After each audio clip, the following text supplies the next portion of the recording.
नमस्कार। तो आज हम जरा मलेशिया पर गहराई से नजर डालेंगे।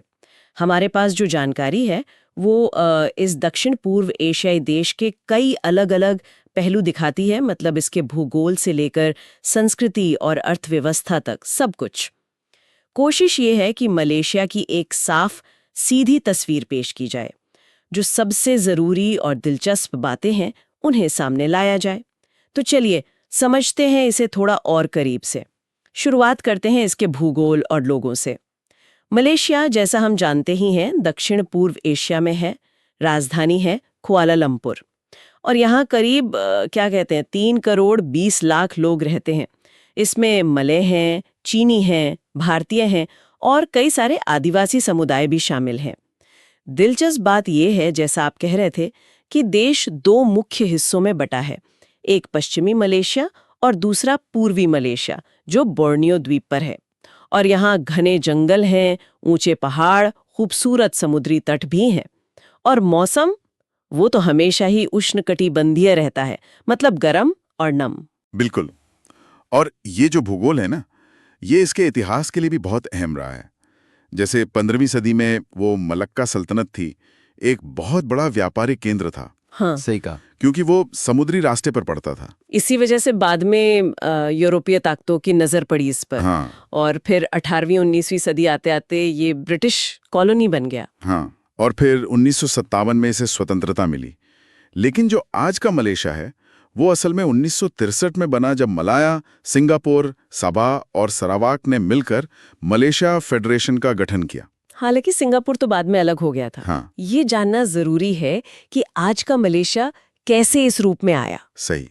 और राजनीतिक रूप से भी वहाँ एक काफी अनोखा सिस्टम है तो संवैधानिक राजतंत्र, पर राजा का चुनाव होता है। चुनाव कैसे? हाँ, मतलब वहाँ 9 शाही परिवार हैं, उनके शासक बारी बारी से 5 साल के लिए राजा चुने जाते हैं। लेकिन असली जो सरकारी ताकत है वो प्रधानमंत्री और संसद के हाथ में ही होती है। और एक और खास बात यह है कि वहाँ के राजनीति में हमेशा से कोशिश रही है कि अलग अलग जातीय समूहों का संतुलन बना रहे। हालांकि ये कभी कभी एक चुनौती भी बन जाता है। अच्छा।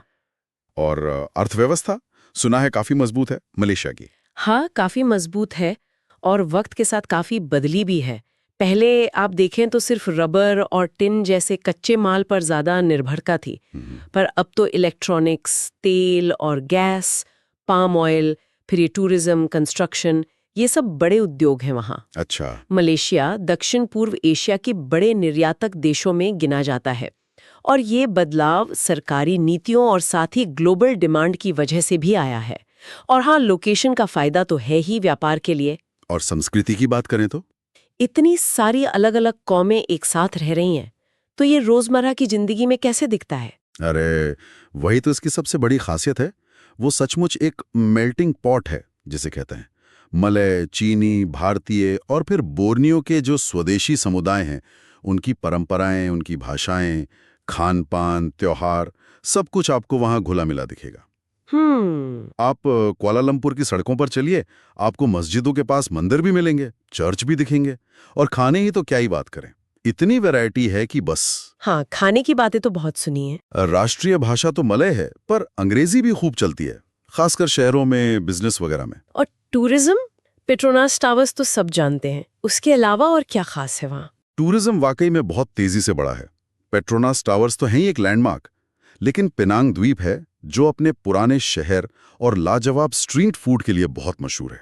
अच्छा, स्ट्रीट फूड। हाँ, फिर लैंकावी है अपने खूबसूरत बीचों के लिए। और अगर किसी को प्रकृति और वाइल्ड लाइफ पसंद है तो बोर्नियो के वर्षावन तो खैर कमाल ही है। और साथ ही मलेशिया के जो रंगीन त्योहार हैं, जैसे हरी रेया है, दिवाली है, ये भी बहुत सारे पर्यटकों को अपनी तरफ खींचते हैं। भारत के साथ रिश्तों पर भी थोड़ी बात हो जाए। हमारे सूत्र बताते हैं कि ये रिश्ते काफी गहरे और अहम हैं। बिल्कुल, ऐतिहासिक रिश्ते हैं, सांस्कृतिक हैं, आर्थिक हैं। दोनों देशों के बीच व्यापार काफी अच्छा है, शिक्षा के क्षेत्र में भी सहयोग है। और सबसे बड़ी बात, मलेशिया में एक बहुत बड़ी और प्रभावशाली भारतीय आबादी भी रहती है। हाँ, ये तो है। और वो आबादी दोनों देशों को जोड़ने में एक पुल की तरह काम करती है। ये सिर्फ दो देशों का द्विपक्षीय मामला नहीं है, ये पूरे इंडो पैसिफिक क्षेत्र की स्थिरता के लिए भी महत्वपूर्ण है। लेकिन जाहिर है सब कुछ सिर्फ अच्छा ही तो नहीं होगा, कुछ चुनौतियां भी होंगी वहाँ। हाँ, बिल्कुल हैं। चुनौतियां भी हैं। जैसे अलग अलग समुदायों के बीच सद्भाव बनाए रखना, ये एक लगातार चलने वाली कोशिश है।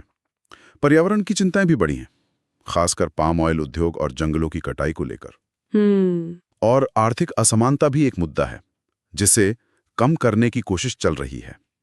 लेकिन अच्छी बात यह है कि सरकार इन मुद्दों से वाकिफ है और उन पर ध्यान दे रही है।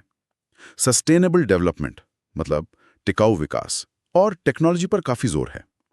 डिजिटल इकोनॉमी और ग्रीन एनर्जी भविष्य की योजनाओं का अहम हिस्सा है। तो कुल मिलाकर कहें, मलेशिया एक ऐसा देश है जहां विविधता ही उसकी पहचान है, चाहे वो लोगों की हो, संस्कृति की या फिर अर्थव्यवस्था की।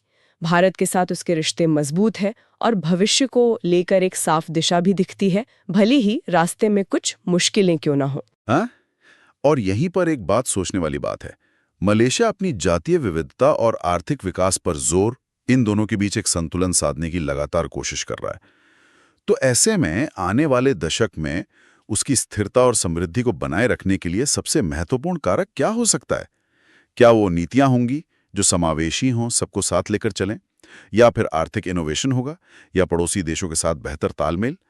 मेरे ख्याल से इस सवाल पर सोचने से हमें मलेशिया की जटिलता और उसकी संभावनाओं को और गहराई से समझने में मदद मिल सकती है।